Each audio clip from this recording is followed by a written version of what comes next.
Welcome to step 3 of the Big Score Take Action Plan, creating your Take Action Plan checklist. This is one of my favorite steps because in this step, we are going to talk about identifying the items that are affecting your scores negatively so that you can create a plan of action for each item. In my business, I use the home inspection analogy. When you want to sell your home, you hire an inspector, right?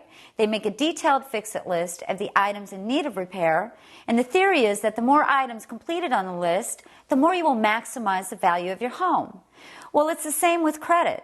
Your goal is to go through your credit reports with a fine-tooth comb, make a list of the items that are negatively impacting your credit scores, and know that the more items you check off on your list, the better chance you have of maximizing your scores in the shortest period of time. But before I send you off on a wild goose chase, I want to give you some helpful tips on reading your reports. I have to tell you, credit reports have come a long way since I saw my first credit report, which struck me as looking more like Nassau code than my credit history. But I can promise you that today's credit reports are not rocket science. I have personally witnessed thousands of individuals grasp an understanding of their credit reports after 1 hour of consultation with me. Well, that's because once you learn the basics, you will be able to apply your knowledge to any credit report that you lay your eyes on. If you took my advice from part 2 of this series, then you are starting your Take Action Plan using the reports directly from the 3 credit bureaus.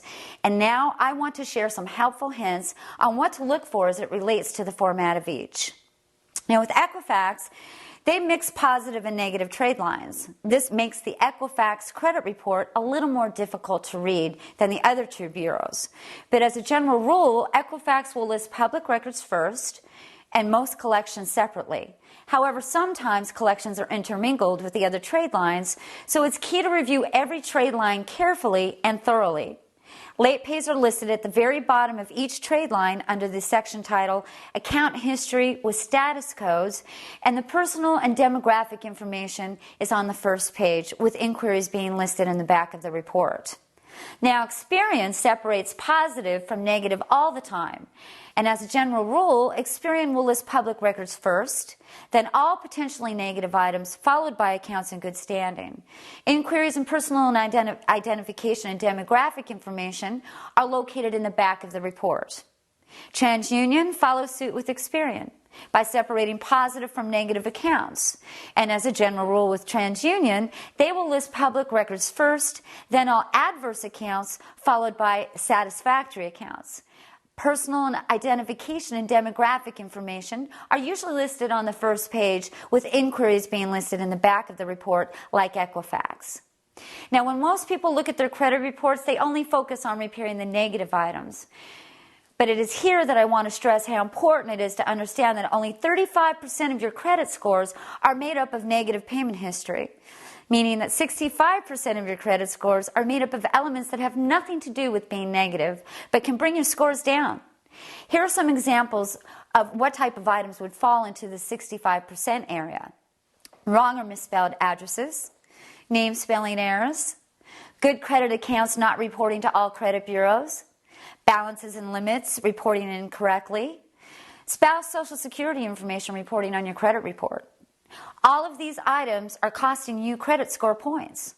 I have seen my client scores go up by as much as 10 to 20 points just by cleaning up address and name information. So the worst thing you can do is underestimate how many points you can get from items that would otherwise appear to be a waste of time. And this is where you have the opportunity to make instant improvement in your credit scores by simply making sure that all the information being reported is accurate. So the next step is to create a workable spreadsheet that will organize the data and your action plan in a way that will give you instant indication of what action needs to be taken. The most important column in your spreadsheet will be the reason code, and to help you get started, here's a list of 15 of the most common reasons that you would add an item to your Take Action Plan checklist. If any of these apply to the information being reported on your credit reports, you should consider that item negative. The account is not mine. I was never late on this account. Or, this is a duplicate account. The balance on this account is incorrect and there is no past due balance on this account. You are not reporting a positive account on my credit report, and this is an important one. You want all of your good credit reporting across all 3 bureaus. You are not reporting the correct limit on my account. If your limit's not reporting, it's going to make you look like you are over the credit limit, bringing your balance to ratio over the top. This account was included in bankruptcy and should have a 0 balance. And in the case of an account that is showing late pays or high balances, wherein you are only an authorized user, you will want to have it removed from your credit report. You're reporting my home equity line of credit as a revolving account. Home equity lines of credit should be reported as installment accounts, if not mortgage accounts. Well, I never authorized this inquiry. This is an important one because 10% of your credit score is made up of inquiries. This tax lien, judgment, or public record has been satisfied, released, dismissed, or vacated. And in the case where an account has been charged off and the creditor is still reporting late pays after the charge-off date, you will want to get those late pays removed and have the creditor stop reporting.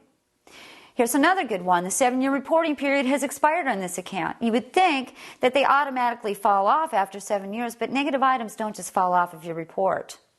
You were reporting the wrong Social Security number or birth date on my credit report. You're reporting wrong, misspelled names or addresses on my credit report. Remember, if any of these apply to the information being reported on your credit reports, you should consider that item negative. So to make sure that you don't miss anything, make 3 separate Take Action Plan spreadsheets, 1 for each credit bureau, and write down everything that needs attention. Then, using the knowledge that you will gain from the next step in this action plan, you can decide which action should be taken: dispute, negotiate, or wait.